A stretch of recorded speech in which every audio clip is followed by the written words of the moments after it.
नमस्ते दोस्तों, स्वागत है आप सभी का। तो आज मैं आया हुआ हूँ नालंदा। यहाँ की नालंदा यूनिवर्सिटी को देखने के लिए मैंने रात में लखनऊ से श्रमजीवी एक्सप्रेस ट्रेन पकड़ी और उसके बाद मैं सुबह अगले दिन 11 बजे नालंदा पहुँच गया। मैंने तत्काल में रिजर्वेशन करवाया था स्लीपर में, जो कि कंफर्म हो गया था। मैंने नालंदा यूनिवर्सिटी के बारे में अभी तक केवल इतिहास में ही पढ़ा था, लेकिन आज मैं उस खंडहर नालंदा यूनिवर्सिटी को देखने के लिए आया हुआ हूँ, जो कि एक टाइम पर भारत की शान हुआ करती थी। ये है नालंदा का रेलवे स्टेशन, जिसके सामने आपको कई सारे बैटरी रिक्शा खड़े हुए मिल जाएंगे, जो कि आपको नालंदा यूनिवर्सिटी के पास तक लेके जाते हैं। बैटरी रिक्शा वाले आपसे 20 रुपये लेते हैं नालंदा यूनिवर्सिटी तक पहुंचाने के लिए।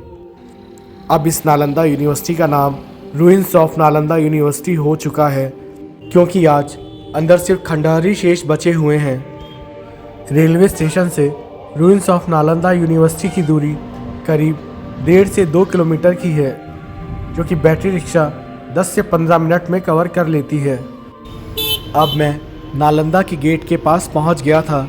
यहाँ आपको गेट के अगल बगल में काफ़ी सारी दुकानें देखने को मिलेंगी, जहाँ से आप कैप, चश्मा, आर्टिफिशियल ज्वेलरीज, गौतम बुद्धा की मूर्तियाँ और अन्य साज सजावट के सामान खरीद सकते हैं। यहाँ गेट के किनारे एक नालंदा टूरिस्ट गाइड मैप भी बना हुआ था। तो आइए अब चलते हैं अंदर।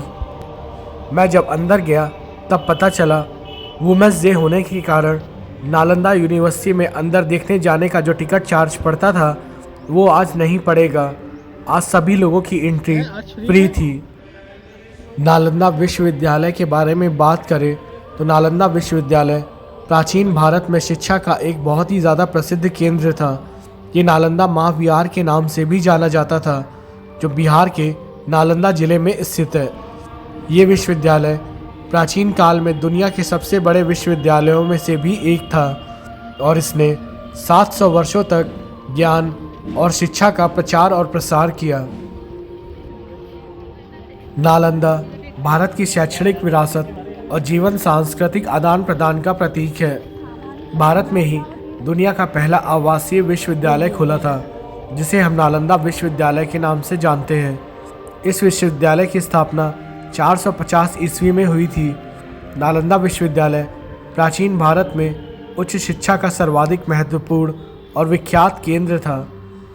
गुप्त शासक कुमारगुप्त ने 450 ईसा में नालंदा विश्वविद्यालय की स्थापना की थी। एक समय पर यह विश्व का सबसे बड़ा विश्वविद्यालय था। नालंदा विश्वविद्यालय स्थापत्य कला का एक अद्भुत नमूना है। नालंदा विश्वविद्यालय बौद्ध धर्म, दर्शन और अन्य विषयों का एक प्रसिद्ध केंद्र था। नालंदा में विभिन्न देशों के छात्र अध्ययन करने के लिए आते थे। इसमें 90 लाख से ज़्यादा ताड़पत्र पांडुलिपियाँ थीं, जो दुनिया में बौद्ध ज्ञान का सबसे बड़ा भंडार था। 12वीं शताब्दी में बख्तियार खिलजी ने इस पर आक्रमण किया और विश्वविद्यालय को जला दिया। मैं नालंदा यूनिवर्सिटी के खंडहर देखने के लिए काफ़ी ज़्यादा एक्साइटेड था, क्योंकि मैंने आज तक इस जगह के बारे में इतिहास में पढ़ा और टीवी में देखा था। यूनेस्को ने 15 जुलाई 2016 को नालंदा विश्वविद्यालय के खंडहरों को विश्व धरोहर की सूची में शामिल किया। आज के समय में नालंदा महाविहार में विश्वविद्यालय के खंडहर और अन्य अवशेष हैं। इन खंडहरों में स्तूप, मंदिर, विहार जैसे आवासीय और शैक्षणिक भवन आदि शामिल हैं। ये स्थान भारत की प्राचीन शिक्षा प्रणाली और बौद्ध धर्म के इतिहास का एक महत्वपूर्ण प्रमाण है।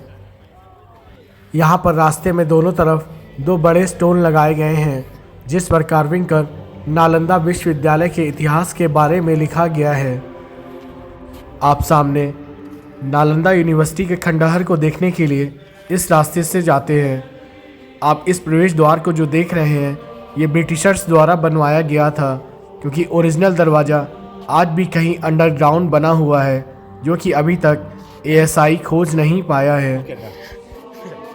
दरवाजे से अंदर घुसते ही आपको विहार संख्या नंबर 5 देखने को मिलेगा, जहां पर उत्तर और दक्षिणी भुजा में 3-3 कक्ष हैं, जबकि पूर्वी भुजा में 8-8 कक्षों की 2 पंक्तियां हैं। ऐसी संभावना है कि इसके प्रवेश द्वार कालांतर में बंद कर दिए गए हों अथवा इनका प्रयोग अनाज संग्रह के लिए किया जाता होगा, जिसमें प्रवेश ऊपरी छत से किया जाता था।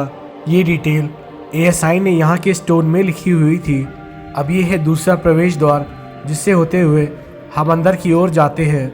यहाँ से आपको एक खुला हुआ मैदान सा दिखेगा और जहाँ पर आपको दूर तक बिखरे हुए खंडर देखने को मिलेंगे। यहाँ पर अंदर घुसते ही आपको सामने एक मैप दिखाई देगा। यहाँ पर किसी भी हॉस्टल का जो टिपिकल प्लान था, चारों तरफ स्टूडेंट्स के रहने के लिए कमरे होते थे, साथ ही साथ उससे जुड़े हुए बरामदा भी होता था। बरामदा के बाद एक खुली आंगन होती थी जो कि क्लासरूम होती थी। एक ऊंचा प्लेटफॉर्म जो कि लेक्चरर स्टेज होता था, उसके पीछे एक बौद्ध मंदिर और चारों तरफ परिक्रमा पथ होता था। हॉस्टल के सामने मंदिर भी बने होते थे जहाँ पर स्टूडेंट्स प्रार्थना करने के लिए जाते थे। तो एक और रहने और पढ़ने की जगह होती थी, तो दूसरी ओर स्टूडेंट्स के प्रार्थना करने की जगह होती थी। आइए सबसे पहले हम देखने चलते हैं मोनेस्ट्री नंबर 1। यहाँ पर एएसआई ने लिखा है कि नालंदा में खुदाई कार्य का प्रारंभ इसी विहार से किया गया था। यहाँ से मुद्राएं, प्रस्तर, अभिलेखन, ताम्रपत्र आदि अनेक पुरावस्तुओं के साथ 9 चरणों में निर्मित एक विशाल विहार भी खोजा गया, जो 2 कालखंडों का प्रतिनिधित्व करता है। सामने बने ब्लॉक में गौतम बुद्धा की मूर्तियां रखी जाती थीं, जहां पे स्टूडेंट प्रार्थना करके इस दरवाजे से आगे की ओर बढ़ जाते थे। यहाँ सामने की दीवारों में आप जला जला सा निशान देख सकते हैं, जो इंडिकेट करता है कि नालंदा जलने के कारण नष्ट हुआ। यहाँ की दीवारों पर जितना भी आप काला काला निशान देख रहे हैं, वो यहाँ पर नालंदा विश्वविद्यालय के जलाए जाने के कारण बना। आप यहाँ की अंदर की दीवारों को भी देखिए, पूरी दीवारें काली हुई पड़ी हैं। अभी मैं एक स्टूडेंट के कमरे के अंदर हूँ। यहाँ पर एएसआई ने आरसीसी बीम डलवा कर इस जगह को संरक्षित किया हुआ है, ताकि इन फ्यूचर ये जगह सुरक्षित रहे और गिरे ना। यहाँ पर लाइन से कई सारे कमरों की एक सीरीज सी बनी हुई थी स्टूडेंट्स के रहने के लिए। आप स्टूडेंट के कमरों के अंदर दीवारों पर काला निशान देख सकते हैं, जो कि इंडिकेट करते हैं इस जगह पर कितनी भीषण आग लगी होगी उस टाइम पर। मैं इस एक स्टूडेंट्स के कमरे में घुसा, जिसमें दीवार कुछ ज़्यादा ही काली थी। मैं इस चीज़ से अंदाज़ा लगाने लगा उस वक्त कितनी ही भीषण आग लगाई गई होगी नालंदा विश्वविद्यालय को बर्बाद करने के लिए। नालंदा विश्वविद्यालय में किसी समय में 10,000 से भी ज़्यादा छात्र पढ़ते थे। इन छात्रों को पढ़ाने के लिए 1500 से भी ज़्यादा शिक्षक यहाँ रहते थे। छात्रों का चयन उनकी मेधा पे किया जाता था। सबसे खास बात यह है कि यहाँ पर शिक्षा, रहना और खाना सभी फ्री था। इसमें भारत ही नहीं बल्कि कोरिया, जापान, चीन, तिब्बत, इंडोनेशिया, ईरान, ग्रीस, मंगोलिया जैसे देशों के भी छात्र पढ़ने के लिए आते थे। ये है वो जगह जहाँ पर गुरुजी बैठा करते थे और अपने स्टूडेंट्स को शिक्षा दिया करते थे। और ये है वो जगह जहाँ पर बैठकर स्टूडेंट्स शिक्षा ग्रहण किया करते थे। यहाँ पर 2 भंडार कक्ष भी बने हुए थे, जो कि अंदर से देखने में काफ़ी डिफरेंट ही लगते हैं। इस भंडार कक्ष का उपयोग उस ज़माने में सामान रखने के लिए किया जाता था। यहाँ पर जब एएसआई ने खुदाई की तो काफ़ी सारी चीज़ें जर्जर अवस्था में मिली थीं। इस जगह को भी एएसआई ने रेनोवेट करके फुल्ली कंस्ट्रक्ट कर दिया था, ताकि इन फ्यूचर ये जगह भी सुरक्षित रहे और इसकी दीवार ना ढहे। इन 2 भंडार कक्षों के आगे एक कुआं भी बना हुआ था, जिसके पानी का प्रयोग संभवतः पानी पीने और खाना बनाने के लिए किया जाता रहा होगा। गुप्त सम्राट कुमारगुप्त प्रथम ने नालंदा विश्वविद्यालय की 450 ईस्वी में स्थापना की थी। हर्षवर्धन और पाल शासकों ने बाद में इसे संरक्षण दिया। इस विश्वविद्यालय की भव्यता का अंदाज़ा इसी से लगाया जा सकता है कि इसमें 300 कमरे, 7 बड़े कक्ष और अध्ययन के लिए 9 मंजिला एक विशाल पुस्तकालय भी था, जिसमें कहा जाता है 90 लाख से भी ज़्यादा किताबें उस पुस्तकालय में थीं। नालंदा विश्वविद्यालय की खोज सर्वप्रथम 1812 में स्कॉटिश सर्वेक्षक फ्रांसिस बुकानन हैमिल्टन ने की थी। बाद में 1861 में अलेक्जेंडर कनिंघम ने इसे प्राचीन विश्वविद्यालय के रूप में पहचाना। नालंदा विश्वविद्यालय के खंडहरों को खोजने के लिए खुदाई का काम 1915 में शुरू हुआ और 1937 तक चला। पहली 4 खुदाई 1915 और 1919 के बीच स्पूनर द्वारा की गई थी। यहाँ पर आप नीचे जल निकासी की व्यवस्था भी देख सकते हैं। और अब मैं बढ़ रहा था सारिपुत्र स्तूप की तरफ, जो कि मंदिर संख्या नंबर 3 है नालंदा के खंडहरों में। नालंदा का मुख्य स्तूप सारिपुत्र स्तूप के रूप में भी जाना जाता है। ये स्तूप नालंदा विश्व धरोहर स्थल पर बचे हुए स्मारकों में से सबसे खास है। भगवान बुद्ध के अनुयायी सारिपुत्र के सम्मान में मौर्य सम्राट अशोक ने 3वीं सदी में नालंदा स्तूप बनवाया था। इस स्तूप के ऊपरी हिस्से को पिरामिड की तरह आकार दिया गया है।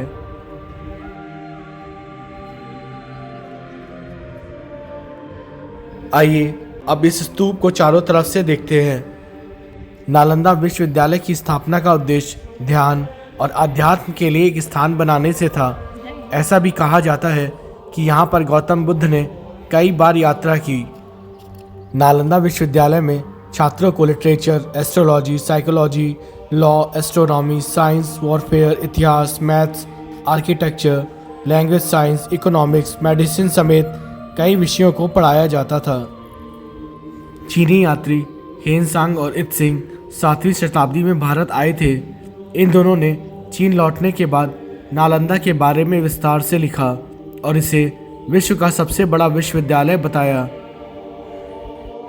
हेनसांग ने यहाँ से शिक्षा भी ग्रहण की थी। हेनसांग ने अपनी किताब में नालंदा विश्वविद्यालय की भव्यता के बारे में भी लिखा है। इस विश्वविद्यालय में साथ ही साथ कई महान विद्वानों ने भी पढ़ाई की थी, जिसमें मुख्य रूप से हर्षवर्धन, धर्मपाल, धर्मकीर्ति और नागार्जुन का नाम भी शामिल है। दुनिया में नालंदा विश्वविद्यालय को ज्ञान का भंडार कहा जाता रहा है। उस समय जिन विषयों की पढ़ाई यहाँ पर होती थी वो कहीं भी नहीं पढ़ाए जाते थे। 700 साल तक ये विश्वविद्यालय दुनिया के लिए ज्ञान का मार्ग था। 700 साल की लंबी यात्रा के बाद 12वीं शताब्दी में बख्तियार खिलजी ने इसे जला दिया था। नालंदा विश्वविद्यालय में 1193 तक पढ़ाई होती थी। तुर्क आक्रमणकारी बख्तियार खिलजी ने इस पर हमला कर दिया। उसने पूरे विश्वविद्यालय को तबाह कर दिया। इतिहासकारों के मुताबिक खिलजी ने जिस समय विश्वविद्यालय पर हमला किया था उस समय इसकी 9 मंजिला लाइब्रेरी में करीब 90 लाख किताबें और पांडुलिपियाँ थीं। लाइब्रेरी में आग लगने के बाद ये करीब 3 महीने तक जलती रहीं। नालंदा विश्वविद्यालय के परिसर में सैमल नाम का भी पेड़ लगा हुआ था, जो कि पूरी तरह से लाल फूलों से ढका हुआ था। ये पेड़ देखने में काफ़ी अच्छा लग रहा था। नालंदा विश्वविद्यालय करीब 23 हेक्टेयर के क्षेत्र में फैला हुआ है।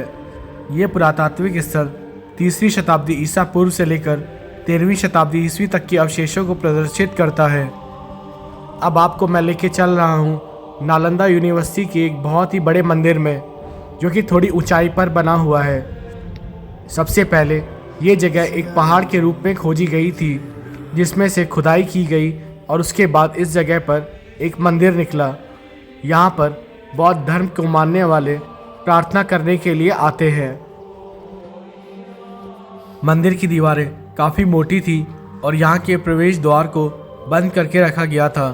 इस मंदिर के अंदर कभी गौतम बुद्धा की मूर्ति भी रखी जाती रही होगी, लेकिन आज ये मंदिर एक खंडहर में तब्दील हो गया है।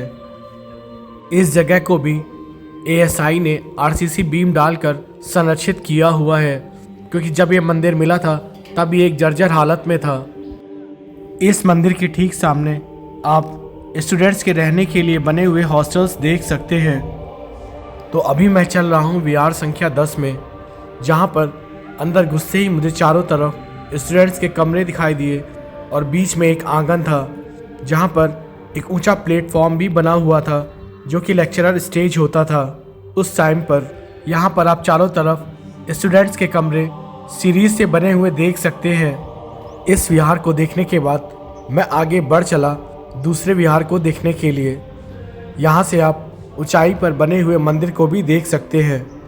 इसके बाद बारी आती है विहार संख्या 9 की, जहाँ पर आप हर तरफ टूटी फूटी दीवारों को देख सकते हैं। इस जगह पर भी चारों तरफ स्टूडेंट्स के कमरे बने हुए थे और बीच में एक आंगन सा बना हुआ था।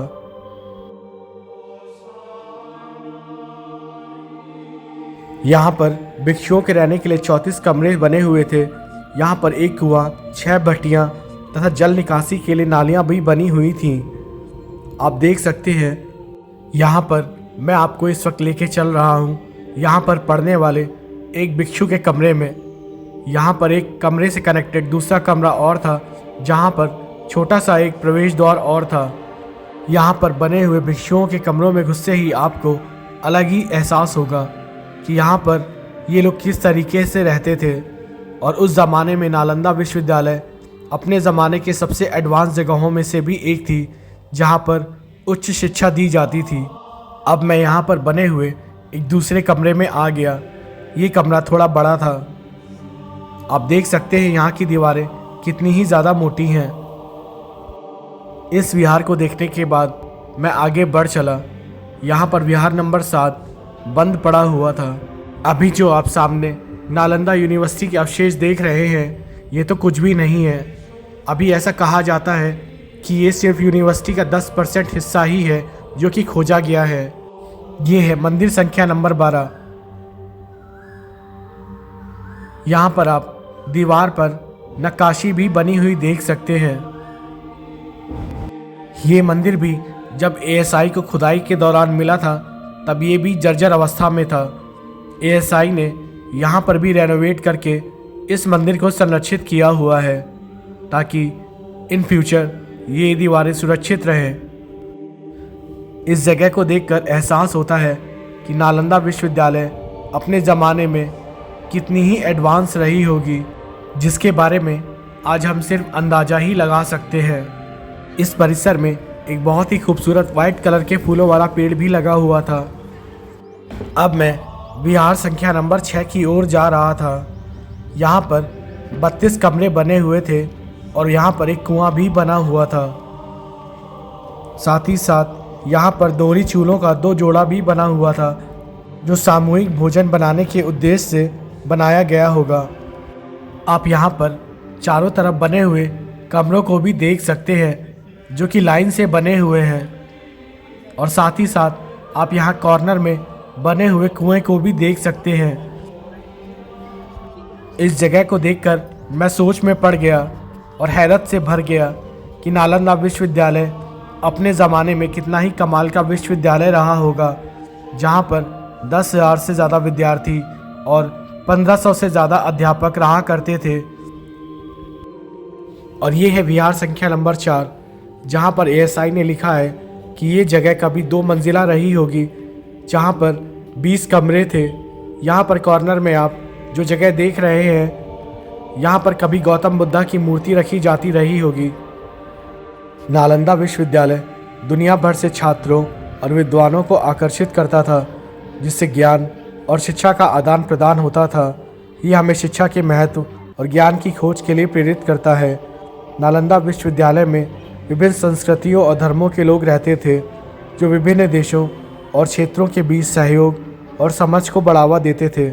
ये हमें वैश्विक सहयोग और एक दूसरे को समझने के महत्व के बारे में सोचने के लिए प्रेरित करता है। नालंदा विश्वविद्यालय एक प्राचीन शिक्षा का केंद्र था, जो हमें प्राचीन ज्ञान और संस्कृति के महत्व के बारे में सोचने के लिए प्रेरित करता है। नालंदा विश्वविद्यालय ज्ञान और शिक्षा के माध्यम से विश्व शांति और सद्भाव को बढ़ावा देने में मदद करता है।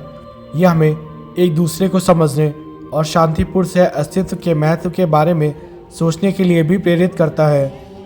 और अब मैं नालंदा विश्वविद्यालय के खंडहरों को देखने के बाद बाहर की ओर निकल आया था, क्योंकि अब मुझे जाना था इसी के सामने बने हुए नालंदा म्यूज़ियम को देखने जाने के लिए। बाहर आकर पता चला नालंदा म्यूज़ियम 1 साल से भी ज़्यादा समय से बंद पड़ी हुई है और यहाँ रेनोवेशन और रिपेयर का काम चल रहा है, जहाँ पर गौतम बुद्धा और नालंदा विश्वविद्यालय और इसके आसपास के एरिया से मिली हुई प्राचीन मूर्तियाँ रखी हुई हैं। अब दोपहर भी हो चुकी थी और थोड़ी बहुत भूख भी लगने लगी थी, इसलिए मैंने यहीं पर पास में लगे हुए ठेले पर चने और आलू की चाट खाई, जो कि बहुत ही टेस्टी थी। दोस्तों, नालंदा में आपको नालंदा विश्वविद्यालय के खंडहर के अलावा महावीर की जन्मस्थली, ऋषभदेव श्वेतांबर जैन मंदिर, सूर्य मंदिर और हुआनसेंग मेमोरियल हॉल भी देखने को मिलेगा। तो सबसे पहले मैं निकल पड़ा ऋषभदेव श्वेतांबर जैन मंदिर को देखने के लिए, जो कि नालंदा विश्वविद्यालय के खंडहर से करीब 1 किलोमीटर की दूरी पर बना हुआ है। इस मंदिर में जैन धर्म के प्रथम तीर्थंकर भगवान ऋषभदेव जी की प्रतिमा स्थापित है, जो कि अति प्राचीन है। मंदिर के अंदर फोटोग्राफी और वीडियोग्राफी अलाउड नहीं थी, इसलिए मैंने अंदर जाकर दर्शन किए और बाहर को आ गया। इसके बाद मैं निकल पड़ा कुंडलपुर में स्थित महावीर जी की जन्मस्थली को देखने के लिए। ये जगह भगवान महावीर के जन्मस्थली के रूप में विश्वविख्यात है। आप सामने मंदिर में अंदर जाने वाला भव्य प्रवेश द्वार देख सकते हैं। यहाँ से होकर आपको अंदर की ओर आना होता है। इसके बाद आपको जूता मोजा यहीं पर उतार कर मंदिर की ओर जाना होता है। इस परिसर में त्रिकाल चौबीसी जैन मंदिर के अंदर जैन धर्म के 72 तीर्थंकरों की छवियों को भी प्रदर्शित किया गया है। मंदिर का शिखर 51 फीट ऊंचा है एवं उस पर स्वर्ण ध्वज स्थापित है। ये स्थान जैन धर्मावलंबियों का सबसे महत्वपूर्ण स्थल है। नालंदा विश्वविद्यालय के खंडहर से करीब 2 से 2.5 किलोमीटर की दूरी पर यह जगह कुंडलपुर कहलाती है। जैनियों के दिगंबर संप्रदाय का मानना है कि यहाँ 24वें और अंतिम तीर्थंकर भगवान महावीर का जन्म हुआ था। इस गांव में बहुत सारे जैन मंदिर हैं। वर्तमान मंदिर की संरचना काफ़ी भव्य एवं अलौकिक है। आप सामने भगवान महावीर की प्रतिमा भी देख सकते हैं। मैं जब घर से नालंदा के लिए निकला था, तब मैंने सिर्फ सोचा था कि मैं नालंदा के विश्वविद्यालय के खंडहर देखने के लिए जा रहा हूँ, लेकिन जब मैं नालंदा आया तब मुझे पता चला यहीं से 2 से 2.5 किलोमीटर की दूरी पर महावीर जी की जन्मस्थली भी है। तो फिर मैं इस तरफ भी आ गया और इसी बहाने मैंने महावीर की जन्मस्थली भी देख ली। महावीर की जन्मस्थली को देखने के बाद आइए अब चलते हैं सूर्य मंदिर तालाब को देखने के लिए। यहाँ के स्थानीय लोगों का कहना है कि जो भी सूर्य मंदिर में दर्शन करने के लिए जाता है वो यहाँ पर नहा कर जाता है। सूर्य मंदिर की दूरी तालाब से 300 से 400 मीटर है। कुछ देर में मैं पहुँच गया सूर्य मंदिर के प्रवेश द्वार के पास। यहाँ से आपको मंदिर में अंदर की ओर जाना होता है। बड़गांव सूर्य मंदिर नालंदा जिले में स्थित एक प्राचीन और प्रसिद्ध सूर्य मंदिर है, जो भगवान सूर्य को समर्पित है। मान्यता है कि भगवान श्री कृष्ण के पुत्र सांब ने यहाँ सूर्य देव की उपासना की थी और इसी स्थान से भगवान सूर्य को अर्घ्य देने की परंपरा भी शुरू हुई थी। ये मंदिर देश के 12 प्रमुख सूर्य मंदिरों में से भी एक है। ये मंदिर छठ पूजा के लिए भी प्रसिद्ध है और दूर दूर से व्रती यहाँ भगवान सूर्य को अर्घ्य देने के लिए आते हैं। तो अब मैं चल पड़ा मंदिर में अंदर दर्शन करने के लिए। सबसे पहले मैंने यहाँ भगवान भोलेनाथ के शिवलिंग के दर्शन किए। यहाँ पे आपको कई और अन्य प्राचीन मूर्तियाँ देखने को मिल जाएंगी। कहा जाता है यहाँ पर तो कई सारी मूर्तियाँ द्वापर कालीन की हैं। बड़गांव सूर्य मंदिर से जुड़ी कई मान्यताएं और पौराणिक कथाएं हैं जो इसे और भी खास बनाती हैं। यहाँ पर माना जाता है कि भगवान श्री कृष्ण के पुत्र राजा सांब को कुष्ठ रोग होने पर उन्होंने बड़गांव में सूर्य की उपासना की थी, जिससे उन्हें रोग से मुक्ति भी मिली थी। मंदिर में गर्भगृह में दर्शन करने के बाद अब मैं पंचमुखी महादेव के मंदिर में दर्शन करने के लिए आ गया था। यहाँ पर पंचमुखी महादेव की एक प्रतिमा और साथ ही साथ यहाँ पे कई सारी प्राचीन मूर्तियाँ भी आपको देखने के लिए मिल जाएंगी। यहाँ का सूर्य मंदिर बहुत ही प्राचीन और ऐतिहासिक है। अगर आप नालंदा आ रहे हैं तो एक बार इस सूर्य मंदिर में दर्शन करने के लिए अवश्य आएं। मंदिर में दर्शन कर प्रणाम किया और आशीर्वाद लेकर बाहर आ गया और अब मुझे जाना था ह्वेनसांग मेमोरियल हॉल को देखने के लिए। ह्वेनसांग मेमोरियल हॉल की तरफ जाते वक्त रास्ते में एक झील सी पड़ी जिसका नाम पुष्करणी झील था। ये झील काफ़ी बड़ी थी और देखने में भी काफ़ी अच्छी लग रही थी। कुछ देर में मैं पहुंच गया ह्वेनसांग मेमोरियल हॉल के पास। यहाँ पर आपको 30 रुपये का एंट्री टिकट लेना होता है।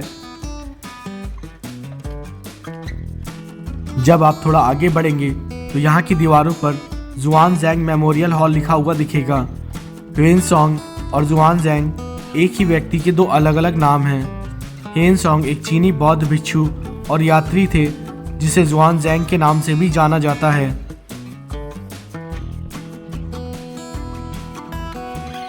आप सामने जुआनज़ैंग मेमोरियल हॉल बना हुआ देख सकते हैं और इस हॉल के सामने आपको उनकी एक प्रतिमा भी स्थापित दिखेगी।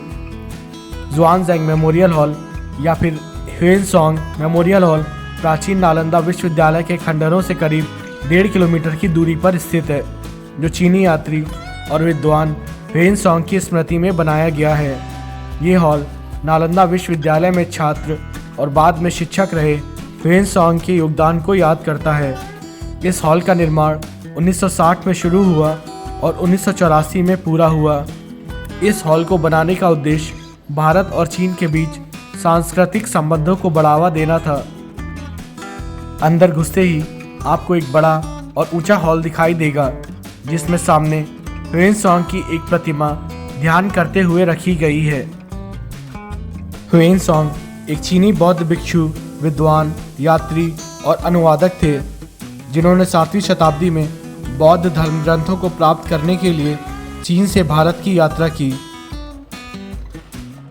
ह्वेनसांग ने अपने भारत यात्रा के अनुभवों को ता तांग सीयू की नामक पुस्तक में लिखा, जो चीनी इतिहास में एक महत्वपूर्ण कार्य माना जाता है। इस हॉल की ऊपरी छत में बहुत ही अच्छे से नक्काशी की गई थी, जो देखने में काफ़ी ज़्यादा खूबसूरत लग रही थी। यहाँ पर ह्वेनसांग की प्रतिमा के पास गौतम बुद्धा के पैरों का एक चिन्ह भी रखा गया है, जो कि कहा जाता है गौतम बुद्धा के असली पैरों के निशान हैं। तो आप जो अभी सामने देख रहे हैं, ये गौतम बुद्धा के असली पैरों के निशान हैं। कमाल है। गौतम बुद्धा के पद चिन्ह के दूसरी तरफ एक काले कलर का बॉक्स रखा हुआ था, जिसमें चाइनीज़ भाषा में कुछ लिखा हुआ था। मुझे ये लिखा समझ में नहीं आया। यहाँ पर दीवार में चारों तरफ ह्वेनसांग की पेंटिंग्स लगाई गई हैं, जो इनके योगदान को दर्शाती हैं। इस जगह पर ह्वेनसांग की लिगेसी, वर्क और जर्नी को दिखाया गया है। ह्वेनसांग ने भारत की यात्रा के दौरान विभिन्न स्थानों का दौरा किया और अपनी यात्रा के अनुभवों को रिकॉर्ड किया। ह्वेनसांग की यात्रा ने चीन को भारतीय संस्कृति और इतिहास के बारे में जानकारी प्रदान की। उनके लेखन से उस समय के भारत के सामाजिक, धार्मिक और राजनीतिक जीवन के बारे में बहुत ही महत्वपूर्ण जानकारी प्राप्त होती है। ह्वेनसांग ने अपनी यात्रा के दौरान राजा हर्षवर्धन के शासनकाल को देखा और उसके बारे में भी लिखा। आप सामने दीवार में बनी हुई खूबसूरत पेंटिंग देख सकते हैं। इसके अलावा यहाँ पर शीलभद्र और ह्वेनसांग के डिफरेंट वर्क्स को पेंटिंग के थ्रू दर्शाया गया है। ह्वेनसांग की यात्रा ने चीनी बौद्ध धर्म और भारतीय बौद्ध धर्म के बीच संबंध स्थापित करने में बहुत ही महत्वपूर्ण भूमिका निभाई। उनके द्वारा अनुवादित ग्रंथों और उनके लेखन ने चीन में बौद्ध धर्म के विकास को बढ़ावा दिया। ह्वेनसांग ने भारत में लगभग 16 वर्ष तीर्थ यात्रा की थी। इस यात्रा के दौरान उन्होंने बौद्ध धर्म के ग्रंथों का अध्ययन किया, विभिन्न क्षेत्रों की यात्रा की और सामाजिक, धार्मिक और राजनीतिक स्थितियों का अवलोकन किया। उन्होंने साथ ही साथ नालंदा विश्वविद्यालय में भी अध्ययन किया था। जुआनज़ैंग मेमोरियल हॉल की बात करें तो यहाँ पर जुआनज़ैंग या फिर ह्वेनसांग, यहाँ पर इनके वर्क, लिगेसी और जर्नी को बहुत ही अच्छी तरीके से दर्शाया गया है। और अब मेरी नालंदा की यात्रा पूर्ण होती है। मैंने नालंदा में एक बहुत ही अच्छा वक्त बिताया और यहाँ पर नालंदा विश्वविद्यालय के खंडहर, महावीर की जन्मस्थली, जुआनज़ैंग मेमोरियल हॉल और सूर्य मंदिर को देखा। और अब मुझे जाना है राजगीर, जो कि नालंदा से 12 किलोमीटर की दूरी पर स्थित है। तो मैं आ गया मेन रोड पर और इंतज़ार करने लगा बस का, क्योंकि मुझे बस से 12 किलोमीटर दूर राजगीर जाना था।